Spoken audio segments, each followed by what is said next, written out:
Students किसी और profession में जाना चाहते हैं, लेकिन उनको एक्सटर्नल प्रेशर की वजह से किसी और प्रोफेशन में जाना पड़ा या कॉम्पिटिटिव एग्जाम्स में बैठना पड़ रहा है, उसकी तैयारी करनी पड़ रही है। आप एग्जाम हॉल में हैं, सडनली आप टाइम कम बचा हुआ है, आपकी जो आंसर शीट है वो खत्म हो गई, एक स्टक फीलिंग आएगी।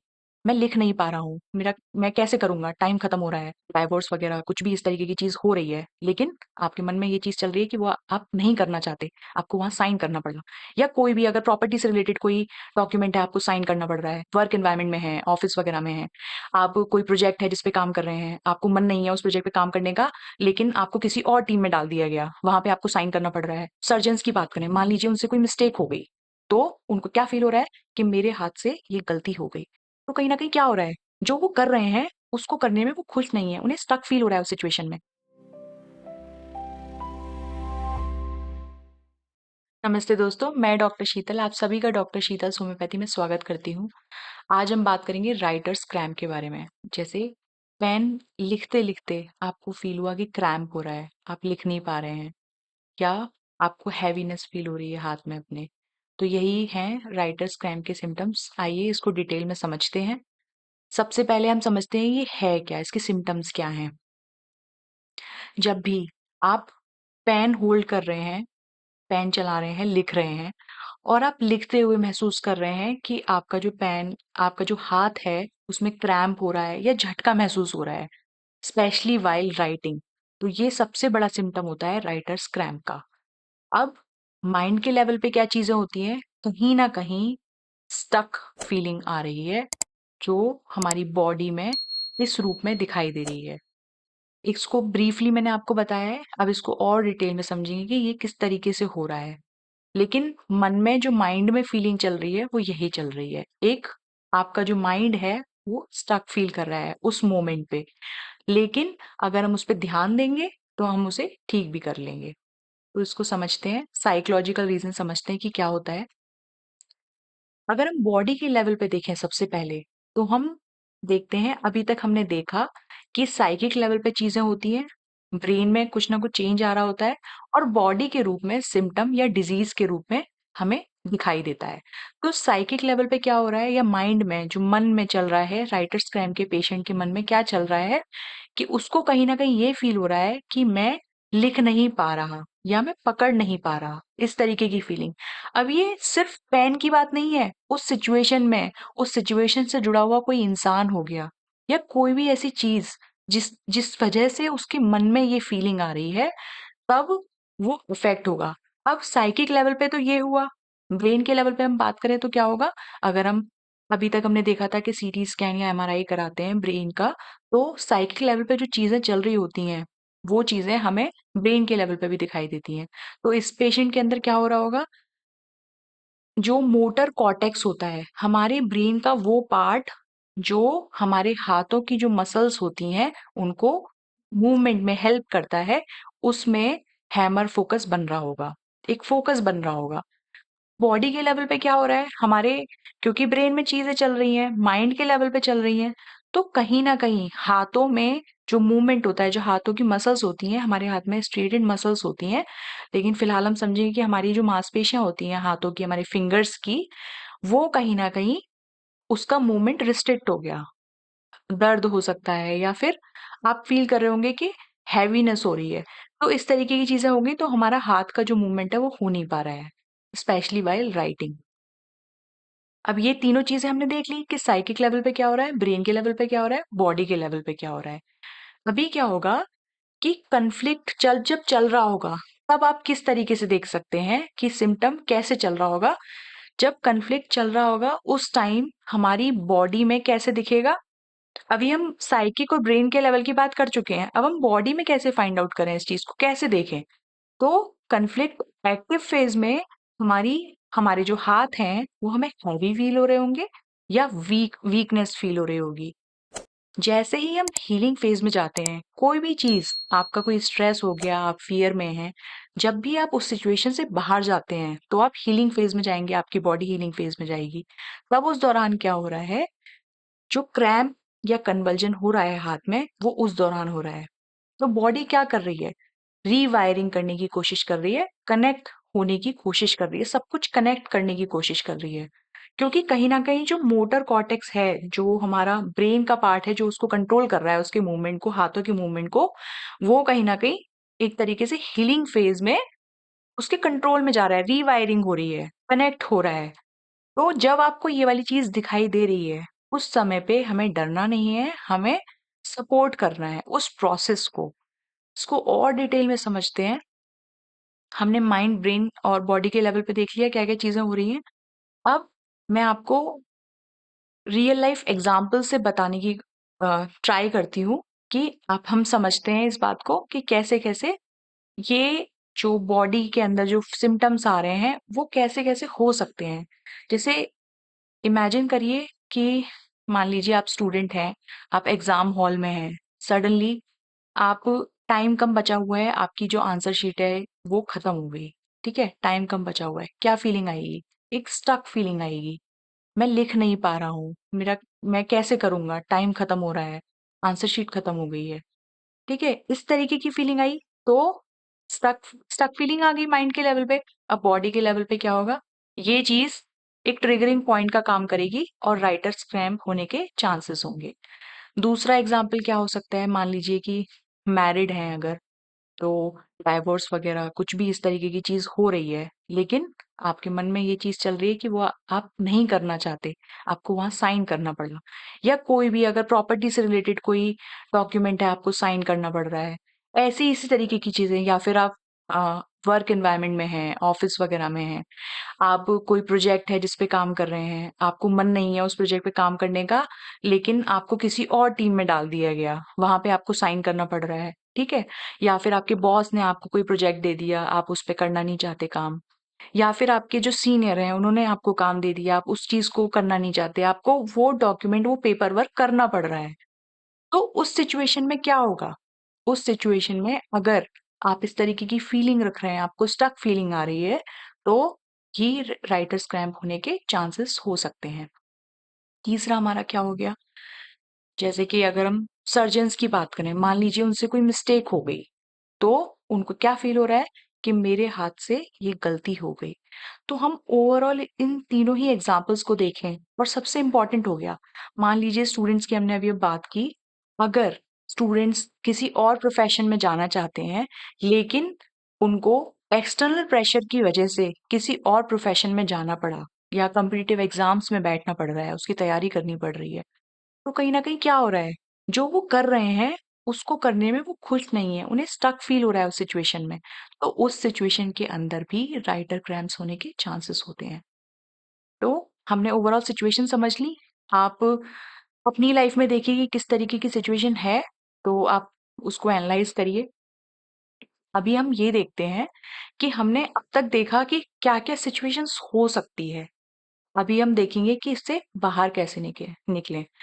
अभी तक की हमने जितनी भी, आप अगर मेरे चैनल को फॉलो कर रहे हैं, तो आपने देखा होगा कि मैं हमेशा बात करती हूँ कि हम जो भी चीज़ है, जो भी डिजीज़ हमारे अंदर चल रही है, कोई भी सिम्पटम अगर हमारे अंदर आया है, तो हमें उसका रूट कॉज़ फाइंड आउट करना है। तो सबसे पहले अपने आप को, जब से क्रैम्प हुआ है, सबसे पहली चीज़, ये चीज़ ट्रैक करिए कि कब से हुआ है। अगर आप उस दिन को फाइंड आउट कर लेते हैं, तो पता करिए कि उस दिन ऐसा क्या हुआ था, जिसकी वजह से जो पहला क्रैम्प आया था, तब आपके अंदर या आपके जो भी एनवायरनमेंट था, उसमें क्या चीज़ हुई और आप किस चीज़ से ट्रिगर हुए। जब आप ये चीज़ फाइंड आउट कर लेंगे, तो आपको ये भी पता लगेगा कि सडन शॉक, उस ट्रिगर से सडन शॉक किस चीज़ से आया। उस चीज़ को आपने फाइंड आउट कर लिया। अभी हमें क्या करना है, सेकंड चीज़, हमें जब हमें कॉज़ फाइंड आउट हो गया, अब हमें क्या करना है कि उस एक इमेजिनेशन एक्सरसाइज करेंगे। इमेजिन करिए सेम सीन, जो भी जहाँ से भी शुरू हुआ था, उसको इमेजिन करिए। चाहे तो आप 4 काउंट इन्हेल करिए, उसके बाद 6 काउंट एक्सहेल करिए। अभी वो जो सिचुएशन घटी थी आपके साथ, वो आपके कंट्रोल में नहीं थी, लेकिन क्योंकि आप इमेजिन कर रहे हैं, तो ये सिचुएशन आपके कंट्रोल में है। आप पूरी तरह से अपने कंट्रोल में हैं। उस चीज़ को, उस सीन को फ़ील करिए और महसूस करिए कि जो भी आप उस टाइम चाह रहे थे, वो सब आप लिख रहे थे। मान लीजिए आप एग्ज़ाम हॉल में बैठे हुए हैं, तो आप फ़ील करिए कि आप आसानी से लिख पा रहे हैं, आपका पेन इजीली चल रहा है। और अगर आप मीटिंग वगैरह है तो उसमें भी आप आराम से अपनी बात को, अपनी नॉलेज को आराम से लिख पा रहे हैं, लिखने के माध्यम से आप एक्सप्रेस कर पा रहे हैं। इस तरीके की एक्सरसाइज करिए तो आप बहुत ही जल्दी अपने आप को काम कर पाएंगे। और अगर एक और चीज आप कर सकते हैं, ब्रीदिंग एक्सरसाइज करिए, इमेजिनेशन कर सकते हैं, इमेजिनेशन एक्सरसाइज कर सकते हैं। और आपकी थर्ड चीज हो गई कि आप उस चीज को फील करिए जो भी सिचुएशन हुई थी। और जैसे जैसे आप इनहेल कर रहे हैं, आप एक्सहेल कर रहे हैं, फील करिए जो भी फीलिंग रही, जो भी थॉट रहा, वो आप अपनी एक्सहेल जो बाहर निकाल रहे हैं अपनी सांस, उसके माध्यम से आप उस थॉट को बाहर निकाल रहे हैं। इस चीज को फील करना शुरू करिए, तो आप धीरे धीरे करके ये चीजें ठीक कर पाएंगे। ये तो मैंने आपको ब्रॉड कैटेगरी बता दी कि हाँ, ऐसे ऐसे करके हमें अपने कॉज को फाइंड आउट करना है। अब हम इसे कैटेगराइज कर लेते हैं, स्पेशली फॉर स्टूडेंट्स। और अगर आप एडल्ट्स हैं, आप वर्क प्लेस पे हैं, या फिर आप कहीं रिलेशनशिप में कोई भी इशू है उसकी वजह से अगर आपको राइटर्स क्रैम्प आया है, तब आपको क्या करना है। सबसे पहला स्टूडेंट्स के लिए लेते हैं कि जब भी आप लिखने वाले होते हैं या पढ़ने शुरू करने वाले हैं, बिफोर स्टडी आपको क्या करना है, फील करिए अपनी जो ब्रीदिंग एक्सरसाइज मैंने बताई। आप अपने आप को इमेजिन करिए कि आप एक एग्जाम हॉल में बैठे हुए हैं अपने, और ब्रीदिंग एक्सरसाइज करिए। उससे क्या होगा, आपका नर्वस सिस्टम काम होगा। कामिंग एक्सरसाइज आप करेंगे। उसके बाद जैसे फोर फोर काउंट इनहेल करा, सिक्स काउंट एक्सहेल करा। अब क्या करना है, आपकी आंखें बंद हैं, महसूस करिए, फील करिए कि आपका पेन बहुत ही स्मूथली चल रहा है, और आप जो भी रिजल्ट चाहते हैं वो आपको मिल रहा है। और साथ ही साथ एट द एंड जब आपको रिजल्ट मिल गया है, तो आपके अंदर अपने रिजल्ट को जो आप चाहते हैं, आपका ग्रैटिट्यूड वाली फीलिंग रखिए कि जो मैं चाह रहा हूँ वो हो रहा है। अब ऐसा करना क्यों है, और उससे भी इम्पोर्टेंट कि ऐसा करने से होगा क्या। साथ ही साथ ये एक्सरसाइज जब आप कर रहे हैं तो अपने हाथ को अपने हार्ट सेंटर पे रखना है, और उसके बाद ब्रीदिंग एक्सरसाइज करनी है। हमें हार्ट सेंटर पे ही क्यों रखना है, जो एक पूरा केलियन फोटोग्राफी बोलते हैं उसको, आप सर्च करिएगा। उसमें क्या होता है कि हमारा जो हार्ट सेंटर होता है, हमारी बॉडी में जितनी भी चीजें होती है ना, जो भी इमोशन हमारा चल रहा है, अगर हम लोअर फ्रिक्वेंसी इमोशन पे चल रहे हैं तो हमारा जो हार्ट सेंटर होता है उससे एक्सपैंड होने वाला जो फील्ड है वो रिड्यूस हो जाता है। जैसे मान लीजिए अगर हम एंगर में हैं, फियर में हैं, हेट में हैं, कोई भी ऐसा लोअर फ्रिक्वेंसी इमोशन, गिल्ट में है, तो ये सारे इमोशन हमारी फील्ड को रिड्यूस करते हैं हमारी बॉडी से। लेकिन जैसे ही हम पॉजिटिव इमोशंस में होते हैं, जैसे कि हमारा जॉय, हैप्पीनेस, करेज हो गया, लव हो गया, हार्मनी हो गई, ब्लिस हो गया, ये सारे इमोशंस ये हमारी फील्ड को बढ़ाते हैं, एक्सटेंड करने का काम करते हैं। तो ऐसे ही हम अपने हार्ट सेंटर पे हाथ रखेंगे।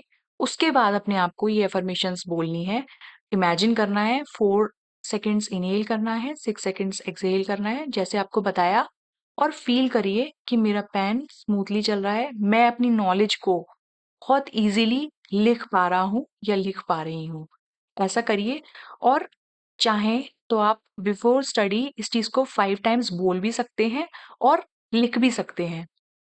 इससे क्या होगा कि आपका जो सबकॉन्शियस माइंड है, आपके जो भी थॉट थे, जो फीलिंग्स थी, जिसकी वजह से ये बीमारी आई है, ये सिम्टम्स बन रहे हैं, वो आपके अंदर जब आप पॉजिटिव इमोशंस या पॉजिटिव थॉट्स को डालेंगे तो वो रिवायर होगा।